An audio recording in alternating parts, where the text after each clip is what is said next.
The biggest mistake in Claim Form 4 or CF4. Top management has no idea on CF4 and its intention.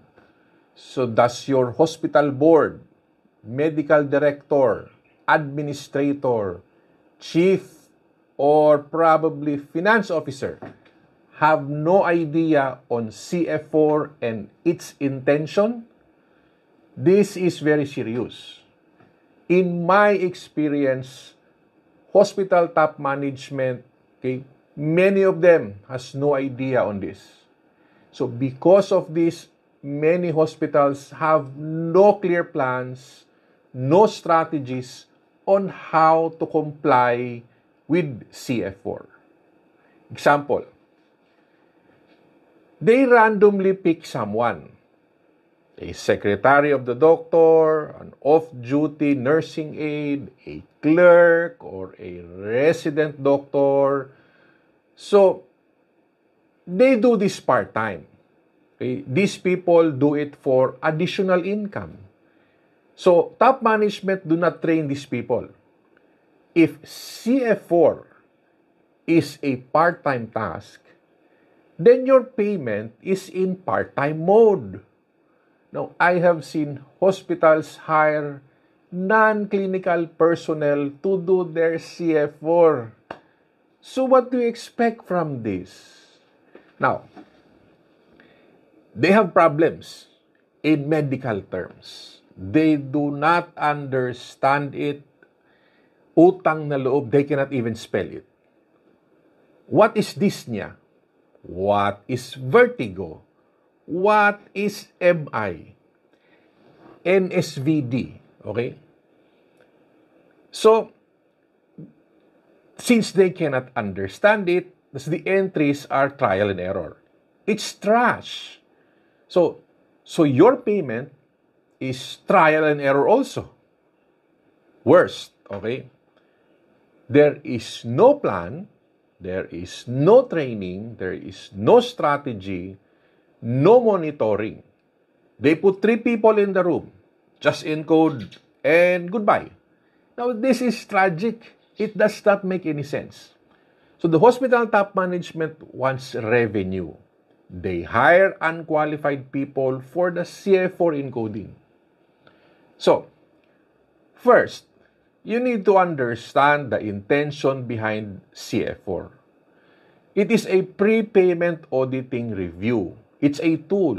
This means they will review it prior to your payment.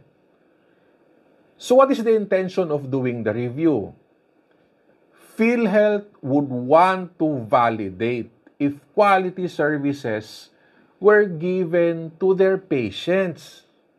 Example, if PhilHealth pays your hospital 3 million pesos a month, they will ask these questions when they will see your CF4. Is the admission unwarranted? Is the clinical management complete? Are all the services aligned with the clinical practice guideline? Now, ito po the answer to these questions must be seen in the CF4. Again, the answer to the questions must be seen in the CF4. So here's the problem. When top management has no idea on goals and intention of the CF4, everything will be taken for granted. There are no clear goals in CF4 encoding. There are no permanent encoders. There is no turned around time. So it's delayed. There is no review. Okay? You all assume it's okay, pero hindi. So the CF4 encoders are detached from the clinicians or from the doctors. You add all of this and your entries is basically basura.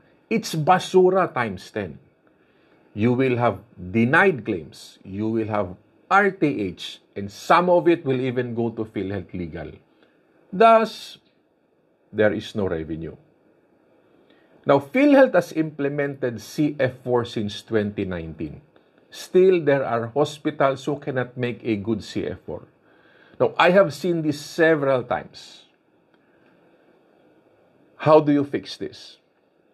First, top management must be informed. Step 1, explain the value of CF4 to your top management. Explain the importance, explain it to them. Now, if you cannot explain it to them, show the video. If you're a board member, if you are a hospital chief, an administrator or a medical director or an owner of the hospital, you can increase your income, reduce the denied, reduce the RTH, and even reduce the legal problems if your team can make a PhilHealth-friendly CF4. So, step number 2. Top management must have an effective strategy for CF4. So, top management must take the lead.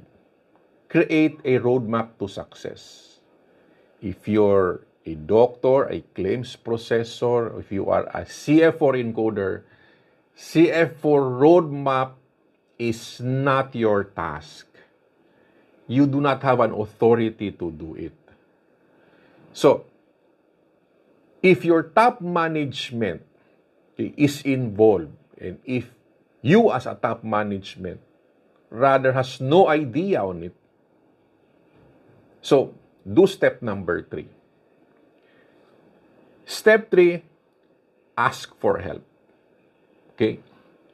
Go to PhilHealth, do your research, okay? Hire an expert or attend my webinar. CF4 is a technical task. It is not a copy-paste. So, mediocre top management will settle for copy and paste solution. Now, in my opinion, by 2025 and 2026, CF4 review will happen. Just like in all case rate, after 5 to 6 years, okay, legal cases were filed and a lot of hospitals ended up with legal problems. So, it's very important, okay? You need to prepare a PhilHealth-friendly CF4. Okay? In CF4, PhilHealth would like to see technical items. Denied due to standard of care is the biggest problem of all. If you have this and you cannot figure it out, then ask for help. Okay? Go to PhilHealth, okay? Ask for review your CPG. Again, join my webinar. If you want to increase your claims income, make a perfect CF4. This is Coach Doc Ben. See you in our next session.